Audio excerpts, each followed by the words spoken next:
Picture this. Imagine a forgotten corner of your world. You've got a side yard that never sees the sun, a covered porch that stays shaded all day, and every single season you walk past that spot and think, I can't grow anything there. But what if I told you that was completely wrong? What if I told you that some of the most productive, most nutrient-dense vegetables on the planet actually prefer to grow where the sun doesn't reach? This isn't some trick that sounds good on paper and falls apart when you try it. These are real plants tested by homesteaders and backyard growers all across this country. People who stopped fighting their land and started working with it. Today I'm giving you 10 vegetables that thrive with zero direct sunlight.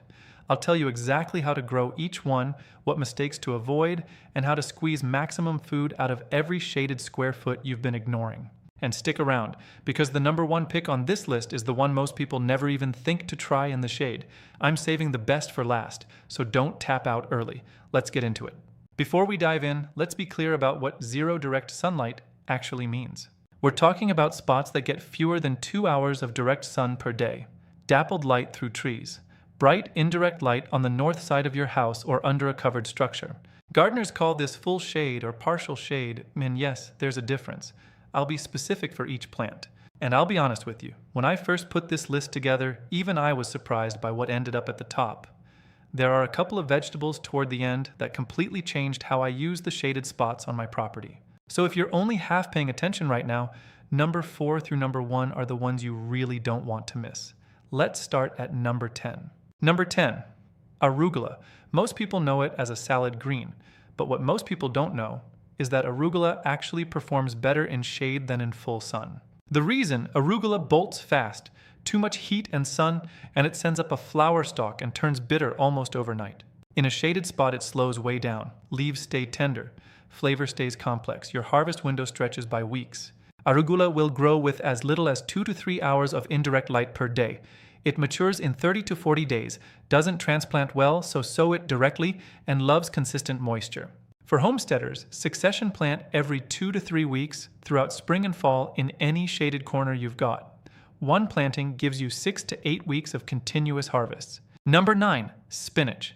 Spinach and shade are a natural match, and if you've ever tried to grow spinach in full summer sun, you already know why. It bolts in days when temperatures rise, but in a shaded spot, under a tree canopy, along a north-facing wall, beneath a pergola, spinach becomes one of the most reliable producers. The shade delays bolting dramatically and extends your harvest window well into warmer months, when sun-grown spinach has long since given up. Spinach needs 3 to 4 hours of indirect light. It's a heavy feeder, so prep your soil with plenty of compost. Plant seeds half an inch deep, thin to 3 or 4 inches apart, and keep the soil consistently moist. For homesteaders, a well-managed shaded spinach bed means fresh greens for salads, smoothies, and cooking far longer than your neighbors growing in full sun. Number 8, kale. It won't thrive in deep darkness, but give it 3 to 5 hours of filtered or indirect light and it produces reliably. Shade actually improves kale in one key way. It keeps the leaves more tender. Full sun kale can get tough and fibrous, especially in warm weather. Shade-grown kale stays more palatable, especially for raw eating. Best varieties for shade. Lacinato, also called dinosaur kale, is the most tolerant. Red Russian is another great option. Curly kale works, but is the least forgiving. Grow kale in rich, well-amended soil. It handles light frost well, making it ideal for shaded beds in fall and early spring. Harvest outer leaves and let the center keep growing for weeks of continuous production. Number 7, Swiss chard. Swiss chard is visually stunning, bright red, yellow, and orange stalks, and it's one of the most shade-forgiving crops you can grow. It wants 3 to 6 hours of light and handles indirect and filtered light very well. It's also more heat-tolerant than spinach, which makes it a valuable bridge crop.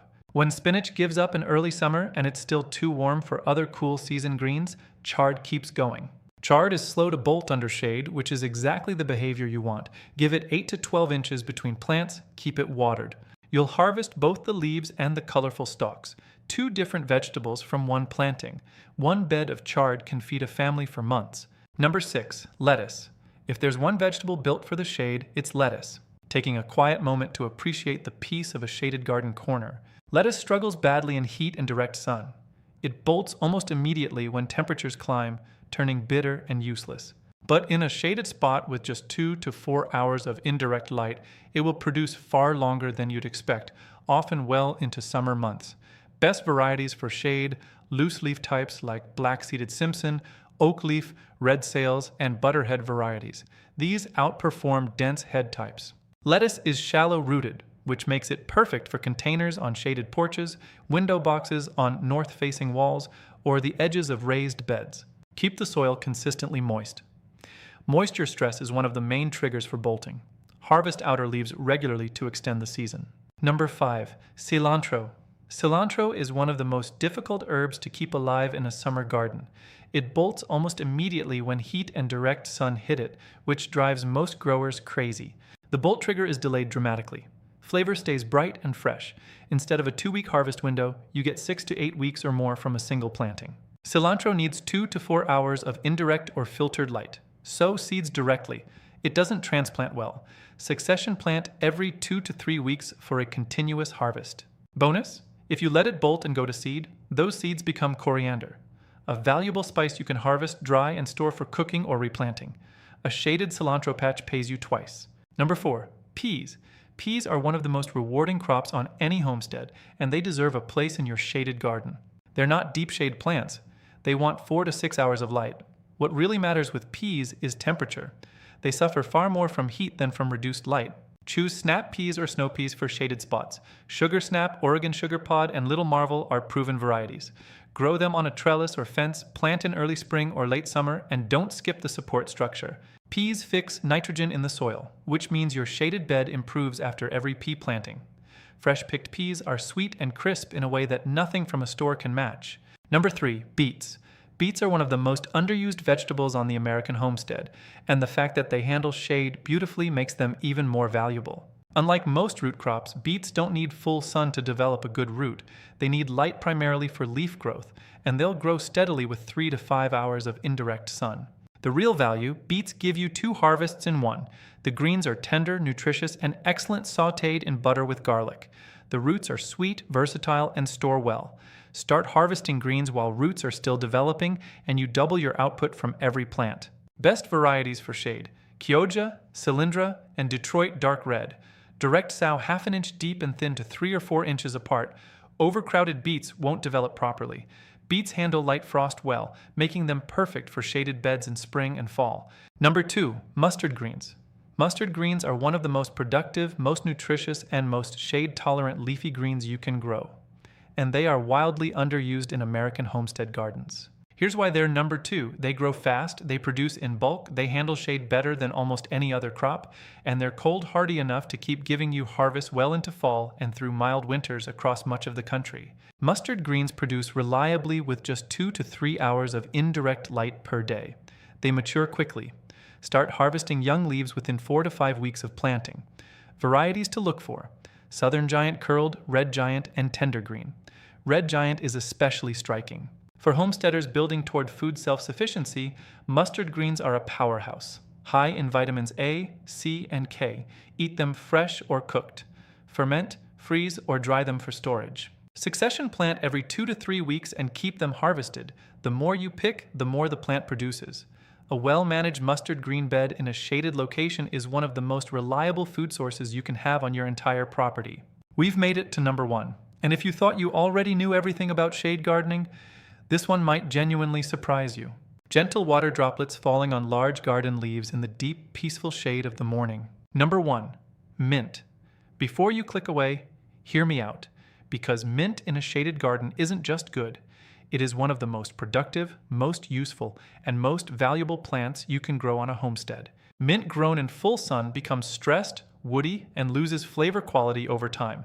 Mint grown in partial to full shade stays lush, tender, and aromatic all season long.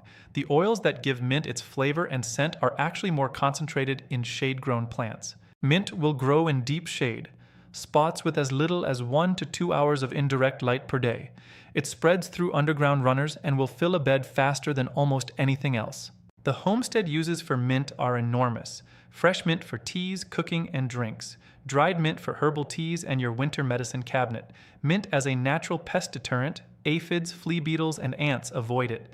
And when mint flowers, it becomes a powerful pollinator magnet that benefits your entire growing system. Best varieties: peppermint and spearmint for culinary and medicinal use, chocolate mint for teas and desserts, apple mint for fresh eating, all of them thrive in shade with minimal care. The one rule you cannot ignore: contain it. Plant mint in large pots, sunken containers, or a dedicated bed with buried barriers. Plant it directly in the ground without containment and it will spread into every corner of your garden. For homesteaders who want maximum return from every inch of shaded space, mint is the answer. It requires almost no maintenance. It produces season after season from a single planting, and it gives you something genuinely useful and marketable: fresh herbs. If this video helped you, hit the thumbs up. It makes a real difference in getting this content to other growers who need it. Drop a comment below and tell me which one you're trying first. I read every single one. Taking a final look at the quiet productivity of the shaded homestead. And if you're serious about building a productive homestead, make sure you're subscribed. We've got a lot more coming on, extending your seasons, maximizing your growing space, and producing more food than you ever thought possible on whatever land you've got.